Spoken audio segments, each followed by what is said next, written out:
वाणी में आत्मा को अट्रैक्ट करने का इतनी पावर है जैसे चुंबक लोहे को खींच लेती है।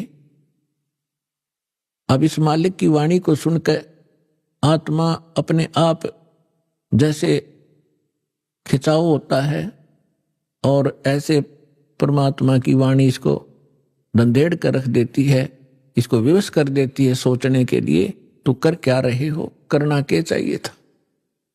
पृथ्वीपति चकवे गए जिनके चक्र चलंत, रावण सरीखे कौन गुण भाई ऐसे गए अनंत।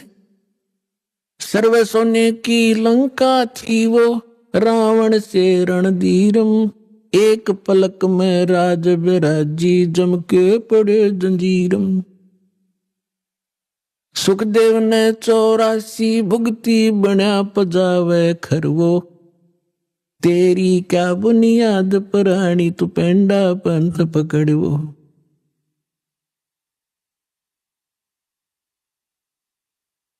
आए हैं सो जाएंगे ये राजा रंग फकीर, एक सिंहासन चढ़ चले एक बंधे जात जंजीरे। कबीर हरि के नाम बिना ये राजा रसब हो, मट्टी लदे कुमार के भाई घास न डाले कोई। पुण्यात्माओं, ये भगवान की बताई वाणी दास बोल रहा है, जो परमेश्वर स्वयं आकर बोलते हैं। जैसा गीता अध्याय नंबर 4 के श्लोक नंबर 32 में आपको प्रमाण बताया था कि गीता ज्ञानदाता कहता है कि वो परमात्मा स्वयं आकर अपने मुख कमल से जो ज्ञान देते हैं वो तत्व ज्ञान है। और उस ज्ञान में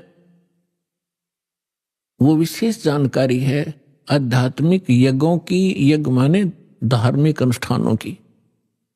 और उसको तत्वदर्शी संत ही बता सकते हैं उस परमात्मा के उस तत्व ज्ञान को। तो ये वो तत्व ज्ञान की वाणी है जो भगवान ने बता रखी है।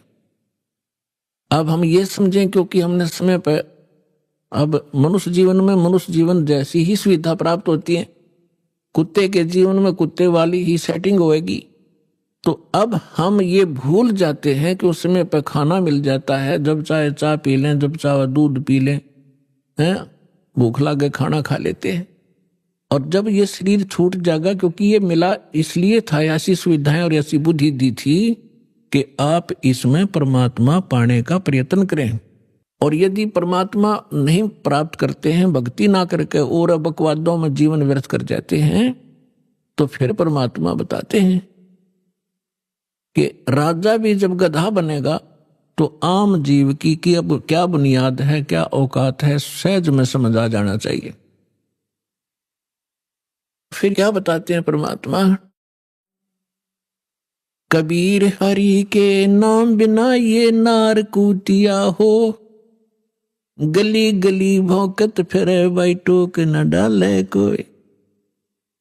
परमात्मा की भक्ति के बिना राजा की रानी भी कहते हैं कुतिया की योनि प्राप्त करती है। फिर बताते हैं, कबीर बीबी पड़दे रहे थी डोडी लगे थी बार, गात उगाड़े फिरती हैं वो बन कुतिया बाजार। वो पर्दे की सुंदरी सुनो संदेशा मोर, गात उगाड़े फिरती हैं वो करें सरायों शोर। नक बेसर नक पे बनी पैरें थी हार हमेल, अब सुंदरी से कुतिया बनी भाई सुन साहेब के खेल। बीबी पड़दे रहे थी, इन राजाओं की रानियां, बड़े बड़े घरों की बहू बेटियां, इन मायाधारियों को हम बड़े मानते रहे। बड़े बड़े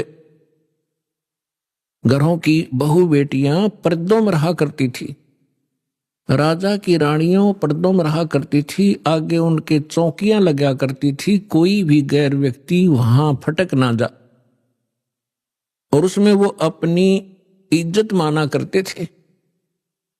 अब परमात्मा कहते हैं, बीबी पर्दे रहे थी और डोडी लगे थी बार, बार माने गेट का आगे चौकी पहरेदार खड़े रहा करते थे। और गात उगाड़े फिरती हैं वो बनकुतिया बाजार, वो पर्दे की सुंदरी और सुनो संदेशा मोर, अब गात उगाड़े फिरती हैं वो करे सरायों शोर। नकबे सर नकबे बनी वो पैर थी हार हमेल, और सुंदरी से कुतिया बनी, कैसा स्वरूप बिगड़ गया। और सुन साहेब के खेल। अपने आत्मा ये बातें कोई कहने और सुनने तक सीमित नहीं रखनी है, इनको अपने हृदय में जचाना है और इस पे बहुत विवेचन करना है। परमात्मा ने ये शब्द क्यों कहे। विचारणीय विषय है कि जो बड़े घरों की बेटियां बहुएं, उनको घर से बाहर जाना अलाउड नहीं था, उनकी इज्जत का नाश हुआ था। और जिस कारण से वो सत्संग और संत के विचारों से वंचित रही। जब वो रानी थी, सुंदर गहने पहना करती थी, आभूषण पहना करती थी, काजू किशमिश और बादाम युक्त हलवे और खीर खाया करती थी, क्योंकि उनके पूर्व जन्म की कमाई शुभ संस्कार उनके साथ थे। भविष्य में कोई चार्जर लगा नहीं, भविष्य में कोई उनको ऐसा संत मिला नहीं, भक्ति करने ज्ञान सुनने का कोई अवसर ना मिलने से उन्होंने मानुष जीवन बर्बाद कर दिया। काजू किशमिश बादाम के हलवे खीर खाया करती थी और झूठा छोड़ा करती थी, उनकी नौकरानियां खाया करती थी। एक परमात्मा की भक्ति ना करने से वो अगले जन्म में कुतिया की योनि में जाती है। अब कुतिया के जीवन से आप खूब परिचित है। फिर भी परमात्मा ने आगे बताया है कि वही रानी जो पर्दों में रहा करती थी, जिनकी इज्जत नाश हो जाती जब सत्संग में चली जाती थी, अब वो इज्जत कुतिया बनकर घूम रही है, निवस्त्र हो रही है। तो परमात्मा कहते कुल करने के कारण जो जीव गया बिगो, इसने अपना भट्ठा बैठा लिया इस लोक लाज के कारण। और जब ये कुल के कर लेगा, जब तू चार पाया का हो, गधा बनकर कुतिया बनकर घूमोगे, जब ये तेरा खानदान तुझे क्या सहारा देगा। तो इसलिए परमात्मा ऐसी ऐसी चोट मारा करते थे, इस सूती आत्मा को जगाया करते थे जगह जगह खड़े होकर। और आत्मा इतनी अचेत कर रखी है इस काल ने, पहले तो ज्ञानहीन बनाई और फिर मोह ममता में फंसा रखी, तेरा बेटा या तेरी बेटी, ये तेरी कार या तेरी कोठी, और काम नहीं करेंगे, भक्ति का समय कब मिलेगा। अब तो सभी ये कहते हैं कि फुर्सत नहीं है, टाइम नहीं मेरे पास। कोई किसी ने तो ये धारणा बना रखी है कि भक्ति तो बुढ़ापे में करा करें। जवान बच्चों का, जवान बेटियों का के काम सत्संग में जाने का। फूट गए बाग हमारे, बुढ़ापे में भक्ति होगी। पता कर लो बुढ़िया तो कदे दांत निकलवानी, कदे आंख बनवानी, कदे पिंडी भड़के, कदे बीपी आई, कदे लो को शुगर बढ़ गई। वो तो बिरान मट्टी का दौर है बुढ़ापे में। तो अगर पहले से ही भक्ति शुरू करेंगे तो बुढ़ापा भी हमारा रोग रहित, परमात्मा की शक्ति साथ रहेगी, तब वो ठीक रहेगा। अब परमात्मा की भक्ति का आधार देखिएगा तो जैसे प्रहलाद थे 10 वर्ष के थे और 10 वर्ष के भक्ति में लग गए थे। ध्रुव 5 वर्ष के ही थे और परमात्मा के इस तत्व ज्ञान के अंदर सूक्ष्म वेद में बताया है कि 3 वर्ष के बालक को परमात्मा का मंत्र प्रथम मिल जाना चाहिए। यही वेद प्रमाणित करते हैं। जो परम संत होगा वो 3 वर्ष की आयु के बच्चों को ही उपदेश देना प्रारंभ कर देगा।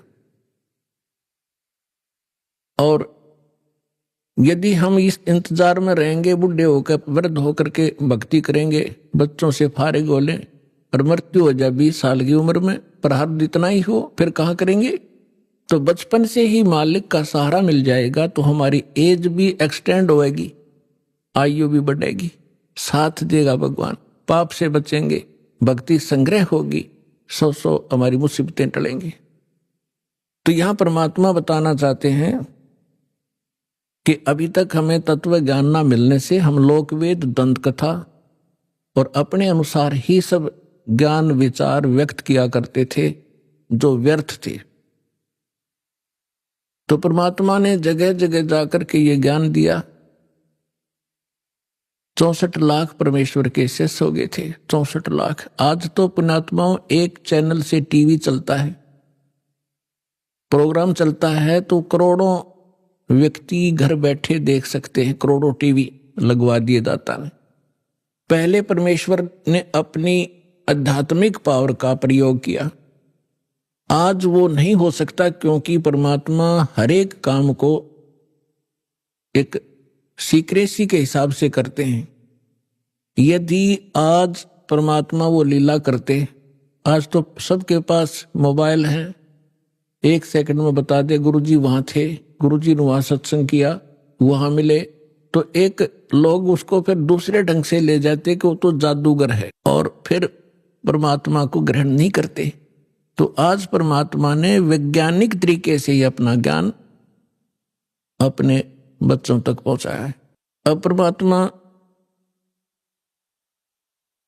घर घर जाया करते थे, सत्संग किया करते थे, और परमेश्वर की शरण में आने से वो दुखी प्राणी सुखी हुआ करते थे। एक ब्राह्मण परिवार था, उसके 2 लड़के 2 लड़कियां थी, और चारों बच्चे मेंटली डिस्टर्ब। पत्नी को भी प्रेत बाधा, और उनके उपचार के लिए बहुत पैसा व्यर्थ हुआ, और कंगाल हो गया, निर्धन हो गया। रिलेटिव्स भी, उस नाती भी, रिश्तेदार भी उससे नफरत करने लगे। और उन्होंने एक रामानंद नाम के, स्वामी रामानंद जी काशी के एक प्रसिद्ध संत थे, उनसे भी दीक्षा ली और उनसे भी ट्रीटमेंट, अपना समाधान चाहा। उसी समय परमेश्वर आए हुए थे, एक शिशु रूप धारण करके प्रकट हुए थे। काशी शहर के लहर तारा नामक एक सरोवर के ऊपर कमल के फूल पर अपने सतलोक से आकर बालक रूप धारण किया था। नीरू और नीमा नाम के 2 निसंतान पति पत्नी थे, वो परमात्मा को घर ले गए थे। वहां उनकी परवरिश कुंवारी गाय के दूध से हुई थी। धीरे धीरे बड़े हुए तो वही व्यवसाय जो नीरू किया करता था, जुलाहे का काम करने लगे, और साथ में अपना जिस उद्देश्य को लेकर आए थे वो प्रचार भी किया करते थे। इसी दौरान परमात्मा ने एक लीला की थी, वो अलग कहानी है, फिर से सुनाएंगे। अब इतना ही सुनाएंगे कि स्वामी रामानंद जी और परमेश्वर कबीर जी की गोष्ठी हो रही थी,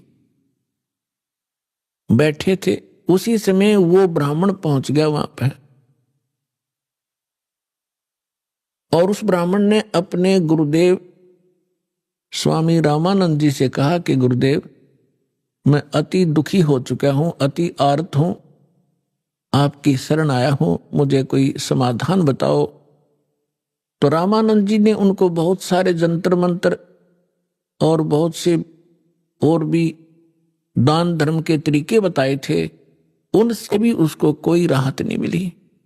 तो पुण्यात्माओं, आप जो भी कोई दुखी प्राणी होता है, वो परमात्मा की राहत लेने के लिए संतों के पास जाते हैं, या उसको जो भी कोई बता दे कि वहां झाड़ा लगाते हैं, वहां कोई ओझा बैठा है, तो वहां भी जाते हैं। तो जितने भी संत हैं पहले अपनी क्रिया बताते हैं, आप ऐसे करो, ये मंत्र जाप करो, ये ऐसा दान करो। उनसे भी कोई लाभ नहीं होता है, तो सभी लास्ट में ये कह देते हैं कि ये आपके प्रारब्ध में निहित है, अर्थात आपकी किस्मत में लिखा है, ये आपने भोगना ही पड़ेगा। फिर उदाहरण देते हैं कि जैसे भगवान श्री राम ने बाली को मारा था, जो सुग्रीव का भाई था, वृक्ष की ओट लेकर, और उसका भी बदला भगवान ने भी देना पड़ा श्री कृष्ण रूप में। एक शिकारी ने उनके पैर में तीर मारा, विषाक्त, और तब श्री कृष्ण जी की मृत्यु हुई। वो मारने वाला कौन था? वो शिकारी, वो बाली वाली आत्मा थी, और श्री कृष्ण राम वाली आत्मा। तो इस तरह की अटकल देकर के रामानंद जी ने उस ब्राह्मण से कहा कि भाई, ये तेरे प्रारब्ध के अंदर लिखा है, ये किसी भी तरीके से नहीं कट सकता। उसी समय परमेश्वर ने कहा, स्वामी जी आप बड़े विद्वान हो, वेदों को भी जानते हो, क्या वेदों में भी ऐसा नहीं लिखा कि परमात्मा जीव के सर्व पाप नाश कर सकता है? यानी पाप से ही दुख है। पाप जो प्रारब्ध में लिखा गया है, किस्मत में लिखा गया है, तो उसको प्रारब्ध का कष्ट कहते हैं, संकट कहते हैं, और वो भोगना ही पड़ता है, भोगने से ही समाप्त होता है। तो परमेश्वर ने प्रश्न किया, क्या स्वामी जी आप, क्या वेदों में भी ऐसा ही लिखा है? स्वामी जी ने तपाक से कहा कि हाँ ऐसा ही लिखा है, किसी वेद में ऐसा प्रमाण नहीं, सब ये लिखा कि अपना कर्म भोगना ही पड़ेगा। तो परमेश्वर ने कहा कि यजुर्वेद अध्याय नंबर 8 के श्लोक नंबर 13 को देखिए स्वामी जी। अब उनको जुबानी याद था, अपने आत्माओं या बिजली गिरी हुई है, सदग्रंथों को कंठस्थ याद कर रखा था इन ब्राह्मण लोगों ने, और इनको कख नहीं पता था ये बता क्या रहे। रामानंद जी का सिर घूम गया कि दानक का बालक, धान दुलाहे का लड़का, कदे इसने वेद देखे भी को नहीं, और आज इसने मंत्र बता दिया। 104 साल के उसमें परमात्मा के उनके जीवन में, लीला में जीवन जो परमात्मा शरीर में दिखा रहे थे, 99 वर्ष का अंतर था, 99 वर्ष बड़े थे परमात्मा से, और सारा जीवन ही उन्होंने वेद और गीता पुराणों के अध्ययन में बिताया था। तो परमेश्वर ने कहा, कबीर साहब ने कहा, स्वामी जी यदि प्रारब्ध का कष्ट भोगना ही पड़ गया तो भक्ति की क्या आवश्यकता है फिर? अगर किसी के संस्कार में दुख है और दुख है भोगना ही पड़ेगा, फिर भक्ति ने शर्म में मारेंगे, क्या आवश्यकता इस भक्ति की? कौन करेगा भक्ति? क्या आवश्यकता परमात्मा की? वो भक्ति इससे हटकर है, और वो मंत्र मेरे पास है। अपने आत्माओं जो दुखी व्यक्ति है उसको तो संकेत चाहिए। उसने तभी पूछा कि आप कौन हो भाई? हे भगत जी आप कहाँ रहते हो? अब वो लाल कपड़े पहन रखे, सारी उम्र संस्कृत बोली, उसने तो महाराज जी समझ रहे, और परमात्मा बैठे एक सिंपल वेशभूषा में। उसने न्यू कहा, भगत जी कहाँ रहते हो आप, आपका कहाँ ठिकाना है? परमात्मा ने बताया, भाई मैं दानक सू दुल्हा हूं और नीरू का पुत्र हूं, ऐसे ऐसे हमारी चौपड़ी वहां रहा करूं। अब परमात्मा ने ये बताना इसलिए अनिवार्य समझा कि जैसे न भगवान चाहिएगा तो आ जाएगा, और जब ब्राह्मण पने में होगा, क्यों उसमें छुआछूत बहुत गणी थी, तो अपना भाई चला जाएगा। तो परमात्मा वो तो जा लिया श्याम ने साथ साथ, अक महाराज मैं घना दुखी हो गया। तो वहां जो परमात्मा के पास के और भी बहुत से आर्त व्यक्ति बैठे थे, और वो आपस में चर्चा कर रहे थे कि मैं इतना दुखी था, परमात्मा से नाम लिया, अरे भगवान आए हैं, ये परमात्मा है, तुम इसको दुल्हा मत समझो, धानक नहीं है। अब जिसके कांटे से निकल रहे वह क्यों कर कहीं सिंपल मैन है। तो उस व्यक्ति वो पहुंचा वहां पर ब्राह्मण, जब वो और भक्त बैठे बतला रहे थे, भगवान आए, जब सत्संग का आयोजन था उनके साथ दूसरे साथी बाहर मैदान में, तो उस ब्राह्मण का कुछ दिल डटया, जब ये सारे भगत कह रहे हैं तो कुछ बात बनेगी। तो परमात्मा के आशीर्वाद मात्र से परमात्मा ने कहा, भाई अपने सारे बच्चों को ले आ। उसने सारा दुख बताया, उनको दीक्षा दिला। तो उसने सोचा पहले अपने लड़कों को ले चलता हूं, क्योंकि इज्जत और बेइज्जती हमारा साथ लटक रही है, घर में कह टूट रहा। दोनों लड़कों को ले आया। परमात्मा ने दीक्षा दी, बेटा भक्ति करोगे ना जब बात बनेगी। केवल आशीर्वाद से भी सुख दे देते, लेकिन वो तो एक का दुख टला, आगे जीवन में पता नहीं कितने दुख है आपके। परमात्मा ने नाम दिया, दोनों बच्चे ऐसे स्वस्थ हो गए जैसे कदे दुख था ही नहीं। अपने आप उठ के गए, उन्हें लाया था बैठा बैठा कर,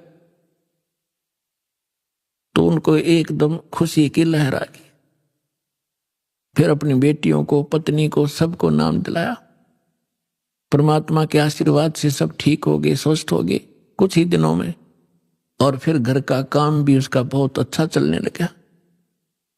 अब वो जहां भी जिसने मिला है उसी को कहे कि भगवान आए हैं, चलो वहां पर परमात्मा आ रहे हैं जुलाहों की कॉलोनी में, भगवान उतर रहे हैं। पर उसकी कौन सुने? ब्राह्मण। तो पुण्यात्माओं, एक समय एक सर्वानंद नाम के ब्राह्मण थे और उसने चारों वेदों, 18 पुराणों, गीता, इन सभी को कंठस्थ याद कर रखा था। और उसने अपने वक्त के सभी ब्राह्मणों को, सभी विद्वानों को शास्त्रार्थ में पराजित कर दिया। तो उसके मन में एक धारणा आई कि मैं अपना नाम सर्वानंद की जगह सर्वाजीत रखवाऊंगा, अपनी मां से कहता हूं। उसने सभी को हरा दिया। उधर से वो ये विचार कर रहा था। दूसरी ओर क्या हुआ कि उसकी माता, जो सर्वानंद की माता जी थी, उसका नाम शारदा था, ब्राह्मणी, और वो भी ऐसे ही अपने प्रारब्ध के कर्म को भोग रही थी। अब ब्राह्मण होने के नाते, और अब उसका पुत्र विद्वान, जिसने सब विद्वानों को पराजित कर दिया, अपने पुत्र से भी सारे जंतर मंत्र, जो भी गायत्री मंत्र वगैरह अनुष्ठान बताए बेटे ने, वो भी कर लिए। और भी जिसने भी जहां कोई महापुरुष संत तपस्वी बताया वहां भी चली गई, लेकिन उसको कोई राहत नहीं मिली। बहुत बुरी बेचैनी रहे, ना भूख लगे, चारपाई पकड़ रखी, अस्थि पिंजर शेष दिखाई दे।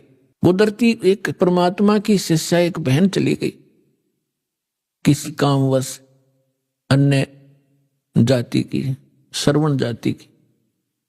तो उसने पूछा कि शारदा कुशल है? उसने चारपाई पे पड़ी पड़ी ने देखा और कहा, बहन कहाँ कुशल हूं, अंतिम सांस गिन रही हूं, बहुत परेशान हूं, काफी वर्षों से असाध्य रोग से पीड़ित हूं। वो परमात्मा की शिष्या लड़की कहने लगी कि बहन कहीं दिखाया नहीं आपने? कि सभी डॉक्टर दिखा लिए, वैद्यों से चेक करा लिया, और कोई साधु संत आसपास नहीं छोड़ा। सभी ने कह दिया कि तेरे प्रारब्ध का कष्ट है, तेने भोगना ही पड़ेगा। तो उस बहन ने कहा कि यदि आप बुरा ना मानो तो मैं बताऊं, एक महापुरुष आ रहे हैं। वो कहने लगी, बोलो कौन है? कि मेरे गुरुजी से दीक्षा ले लो। मैं भी पहले बहुत परेशान थी, आपसे भी बुरी हालत थी मेरी नहीं, मेरे बच्चों की भी स्थिति थी, मेरे पति को भी तकलीफ थी, प्रेत बाधा थी, और मुझे असाध्य रोग था। उस गुरुजी से दीक्षा लेते ही और हम कति स्वस्थ हो गए। 2 वर्ष हो गए हम अपना जीवन जी रहे हैं, अपनी नींद सोते हैं, अपनी नींद उठते हैं। तो बैठ गई शारदा कि भाई आज कुछ आशा की चिंगारी नजर आ रही है। तो उसने पूछा, कौन है आपके गुरुजी, मुझे बताओ। तो उस बहन ने बताया कि कबीर नाम है उनका, और जुल्हा कॉलोनी में रहते हैं। कहने लगी, वे मैं तो दुल्हा धानक है, वो कहाँ दुल्हा है, धानक है, उल्टी लेट गई नो की नो चारपाई पे। नहीं, हम ब्राह्मण है और वो एक धानक, इज्जत का नाश हो जा, मैं नाम नहीं लूं। तो उस बहन ने बहुत कहा कि देखो, हमने ज्ञान सुना उस परमेश्वर का, आज आप ब्राह्मणी हो और मृत्यु के बाद आप अन्य जाति में भी तो जन्म ले सकते हो, आप पशु योनि में भी तो जाओगे, तब कहां जाएगी या जाति तेरी। तो कहने लगी, बहन तू जा, बस फालतू बात ना कर, इससे अच्छा तो मौत ताजा, वो अच्छा है। तो पुण्यात्माओं, परमात्मा कहते हैं, राज तजना सहज है, सहज तरिया का ने, और मान बढ़ाई ईर्षा, ये दुर्लभ तजनाई। वह चली गई। कुछ दिनों के बाद वो ब्राह्मण जो परमात्मा की शरण में आके स्वस्थ हुआ था। पुण्यात्माओं, आप तो बालक हो, दास उस भगवान से परिचित है। आपके लिए जो परमात्मा भटक रहा है ना, आप तो एक अबोध बालक की तरह जिधर मुंह हो गया उधर चल पड़ते हो। और वो माता पिता पीछे पीछे भाग्या करें कि खड्डे में गिरेगा, उठा लूं भाग कर बालक को। आज आप इतने बच्चे हो इस भगवान के मार्ग में और इस अपने अध्यात्म मार्ग के अंदर। कबीर साहब कहते हैं, मैं रोए तू सृष्टि को और यह सृष्टि रोए मोहे। गरीबदास जी कह रहे हैं, परमात्मा से परिचित ज्ञान के आधार से भगवान की वाणी बता रहे महिमा। गरीबदास इस वियोग को समझ नहीं सकता कोई। सो चल सीधर मैं करूं अपने जन के काज। जिस प्यारी आत्मा को शरण में लेना है ना जाने के कारण बना होगा उसके लिए। तो वो ब्राह्मण चला गया कि वो निकटतम नाती भी था उनका। पहले दूर देश से आना जाना महीने में नहीं होता था, 6-6 महीनों में 1-1 वर्ष बीत जाता था रिश्तेदारियों में आने जाने में। तो वो ब्राह्मण उसी काशी शहर के आसपास कोई गांव था उसका रहने वाला था। और शारदा बनारस में काशी में रहा करती थी।